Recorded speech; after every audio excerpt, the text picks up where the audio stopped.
PRP therapy for hair growth, इसके क्या indication है, क्या कॉन्ट्राइंडिकेशन है और कितने सेशन इसके लेने चाहिए, इस वीडियो में आज हम इसी के बारे में बात करेंगे।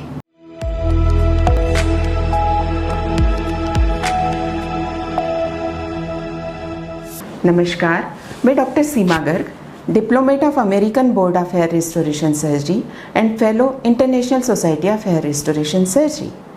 आज हम बात करने वाले हैं पीआरपी के बारे में। पीआरपी जिसे हम बोलते हैं प्लेटलेट रिच प्लाज्मा थेरेपी, बहुत से फील्ड में इसको काम में लिया जाता है। हेयर लॉस या हेयर ग्रोथ के लिए इसे काम में 2011 से ले रहे हैं। यदि हम डेफिनेशन की बात करें तो PRP small volume of plasma है जिसमें प्लेटलेट्स अधिक मात्रा में पाए जाते हैं। चूँकि प्लेटलेट्स अधिक मात्रा में पाए जाते हैं 3 to 7 times higher than normal, तो जो ग्रोथ फैक्टर्स हैं उनका कंटेंट एकदम इस छोटे से वॉल्यूम ऑफ पीआरपी में काफ़ी अधिक मात्रा में होता है। प्लेटलेट्स जब एक्टिवेट होते हैं तो बहुत से ग्रोथ फैक्टर्स रिलीज करते हैं, जैसे platelet derived growth factor, vascular endothelial growth factor, और ये सारे ग्रोथ फैक्टर्स जो हैं वो एक्ट करते हैं सेल्स पर। तो यदि पीआरपी को डीप इंट्राडर्मल इंजेक्ट किया जाता है तो बालों की जड़ों में जो स्टेम सेल्स हैं उन पर ये एक्ट करते हैं। सारे जो ग्रोथ फैक्टर्स हैं वो सेल का प्रोलिफरेशन बढ़ाते हैं, सेल को स्टिमुलेट करते हैं, हेयर की एनाजन फेज को बढ़ाते हैं, और एक एपोप्टोटिक मेथड जो होती है जिससे यदि आपको किसी सेल को न्यूट्रिशन नहीं मिल रहा है तो वो सेल्फ डेथ हो जाती है, जिसे ऑटोफेजी भी बोलते हैं, उस प्रोसेस को भी यह रिड्यूस करते हैं। तो इस तरीके से पीआरपी सर्कुलेशन भी बढ़ाती है, एंजियोजेनेसिस करती है, नई ब्लड वेसल्स का फॉर्मेशन करती है, और ये सारी जो मैकेनिज़म्स हैं ये बालों की ग्रोथ में सहायक होते हैं। तो इसके इंडिकेशंस क्या क्या हैं? क्या सभी एलोपेशिया में, सभी तरीके के बॉल्डनेस में पीआरपी को यूज़ करना चाहिए, या यह कौन से केसेस में ज़्यादा इफ़ेक्टिव होती है? तो जो mild to moderate grade of baldness होती है, जैसे नॉरवुड ग्रेड 3 to 4 या female pattern hair loss grade 1 to 2, उसमें पीआरपी अधिक यूज़फुल होती है, क्योंकि जहाँ पर मिनिएचराइज्ड हेयर हैं वहाँ उनकी ग्रोथ को पीआरपी के द्वारा रिलीज़ करे गए ग्रोथ फैक्टर्स एकदम से उनकी ग्रोथ को बढ़ाते हैं। Short duration of hair loss again एक अच्छा इंडिकेशन है पीआरपी के लिए, क्योंकि ग्रोथ फास्ट होती है इन केसेस में। मेल और फीमेल पैटर्न हेयर लॉस दोनों तरीके के जो एंड्रोजेनेटिक एलोपेशिया है उसमें हम पीआरपी को यूज़ कर सकते हैं। पीआरपी को नॉर्मली यूज़ किया जाता है एज एन एडजुवेंट थेरेपी, क्योंकि जो FDA अप्रूव्ड मेडिसिन हैं मिनॉक्सिडिल और फिनेस्ट्राइड, ये तो हमें यूज़ करनी ही है। इनका इफ़ेक्ट भी बालों के ऊपर प्रूव्ड, साइंटिफिकली प्रूव्ड है। बहुत सी स्टडीज़ पीआरपी को लेकर भी करी गई है। ऐसी स्टडीज़ जिसमें पीआरपी को सिर्फ यूज़ किया गया है एज अ ट्रीटमेंट, या फिर सिर्फ मिनॉक्सिडिल को यूज़ किया गया है, और कुछ केसेस लिए गए हैं जिसमें मिनॉक्सिडिल और पीआरपी दोनों को यूज़ किया गया है। तो इन केसेस में रिज़ल्ट बेहतर मिलते हैं बजाय यदि सिंगल थेरेपी यूज़ करी गई हो। तो एडजुवेंट थेरेपी में पीआरपी बहुत इम्पॉर्टेंट रोल प्ले करती है। अब ऐसे कौन से केसेस हैं जिनमें पीआरपी को हमें यूज़ नहीं करना चाहिए? यदि प्लेटलेट का कोई भी एबनॉर्मलिटी हो, थ्रोम्बोसाइटोपिनिया हो, या कोई कोएगुलेशन डिसऑर्डर हो, पेशेंट एंटीकोएगुलेंट्स पे हो, तो हमें इन केसेस में पीआरपी को यूज़ नहीं करना चाहिए।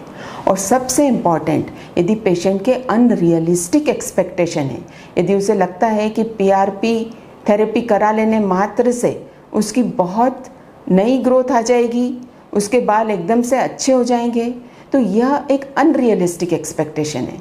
डेफिनेटली पीआरपी हेयर ग्रोथ में हेल्प करती है, लेकिन यदि बालों की जड़ें ही नहीं हैं तो पीआरपी वहाँ पर नए बालों को नहीं उगाएगी।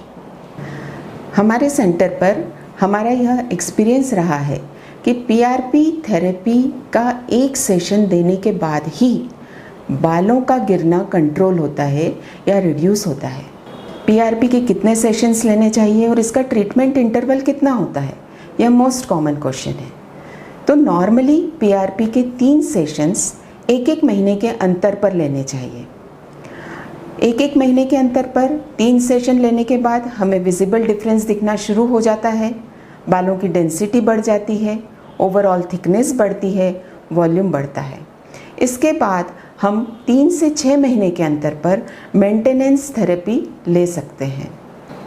एंडोजेनेटिक एलोपेशिया में चाहे वो मेल पैटर्न हेयर लॉस हो या फीमेल पैटर्न हेयर लॉस हो, 3 से 6 सेशन लेने के बाद में काफ़ी अच्छा विजिबल डिफरेंस दिखने लगता है।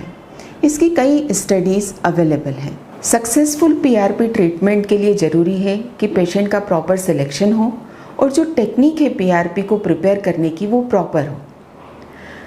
कई सेंटर्स पर पीआरपी जस्ट एक ही बार सेंट्रीफ्यूज करके जो फर्स्ट स्पिन में प्लाज्मा बनता है उसे ही इंजेक्ट कर दिया जाता है। उस प्लाज्मा में प्लेटलेट्स ज़्यादा मात्रा में नहीं होते, वह एक नॉर्मल प्लाज्मा है। हमें यूज़ करना है प्लेटलेट रिच प्लाज्मा। उसके लिए ज़रूरी है कि वो जो प्लाज्मा फर्स्ट स्पिन में हमने सेपरेट किया है उसे हम फिर से सेंट्रीफ्यूज करें ताकि जो प्लेटलेट्स हैं वो नीचे सेटल डाउन हो, प्लेटलेट प्लग, और फिर उस प्लेटलेट प्लग को हम थोड़े से अमाउंट ऑफ प्लाज्मा में मिक्स करके पीआरपी को प्रिपेयर करें।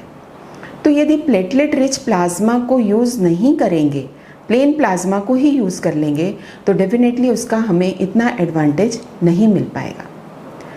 एक और प्रश्न होता है कि पीआरपी की कॉस्ट अलग अलग सेंटर्स पर वेरी करती है। Method of preparation of PRP इसके लिए इम्पॉर्टेंट रोल प्ले करती है। यदि आप सही तरीके से पीआरपी को प्रिपेयर करेंगे, उसके लिए उसकी पीआरपी किट लगेगी और वो कॉस्ट उस हिसाब से ली जाएगी। यदि हम इंडिया और यूएस को कंपेयर करें तो इंडिया में तो पीआरपी की कॉस्ट काफ़ी कम है। यूएस में एक पीआरपी की कॉस्ट अराउंड $500 है। तो इस तरीके से पीआरपी की कॉस्ट वेरी करती है depending upon the mechanism of PRP and place, कहाँ आप पीआरपी करा रहे हैं। पीआरपी में जैसा मैंने बताया, एक हम small volume of platelet rich plasma जिसे लोकली इंजेक्ट करते हैं डीप इंट्राडर्मल लेवल पर, जहाँ बालों की जड़ों की स्टेम सेल्स होते हैं। तो अगेन एक कॉमन क्वेश्चन आता है, चूँकि मल्टीपल प्रिक्स लगते हैं इसमें, तो पेन कितना होता है। कुछ सेंटर्स पर इसे एनेस्थेशिया देके किया जाता है। हमारे सेंटर पर हम वाइब्रेटर यूज़ करते हैं, बहुत ही बारीक निडल यूज़ करते हैं, तो जो पेन का लेवल है वो बहुत रिड्यूस हो जाता है और एक टॉलरेबल लिमिट में हो जाता है। तो इसका जो डोज है वो 0.1 ml होता है पर स्क्वायर सेंटीमीटर। तो यदि आपको पूरे स्कैल्प को कवर करना है तो आपको मल्टीपल प्रिक्स लगाने ही होते हैं। फिर एक क्वेश्चन आता है, क्या पीआरपी को हेयर ट्रांसप्लांट के साथ भी यूज़ करना चाहिए? तो हाँ, पीआरपी को हेयर ट्रांसप्लांट के साथ 2 तरीके से यूज़ किया जा सकता है। पीआरपी को ग्राफ्ट होल्डिंग सॉल्यूशन की तरह भी यूज़ किया जा सकता है, मतलब जो बालों की जड़ें हम निकालते हैं और फिर इम्प्लांट करते हैं, उसके बीच का जो भी ड्यूरेशन हो, चाहे वो 15 मिनट्स हो या 2 आवर्स हो, उस दौरान हमें उन ग्राफ्ट्स को पीआरपी में रखना चाहिए। उससे बालों की ग्रोथ फास्ट होती है, शॉक लॉस कम होता है। हेयर ट्रांसप्लांट के बाद में जो रेडनेस या ईचिंग की प्रॉब्लम होती है वो भी रिड्यूस होती है।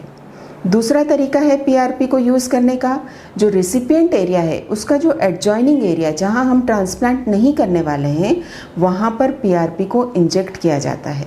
इससे जो एग्जिस्टिंग हेयर है वो बेहतर होते हैं। तो हेयर ट्रांसप्लांट के दौरान भी पीआरपी को यूज़ किया जाता है। इसके लिए हमारा पेपर इंटरनेशनल फोरम में भी पब्लिश्ड है, आप उसे भी देख सकते हैं। तो अंत में मैं यही कहूँगी कि PRP as an adjuvant treatment to minoxidil and finasteride एक बहुत अच्छा ट्रीटमेंट है जिसे बालों की ग्रोथ के लिए लिया जा सकता है। Thank you.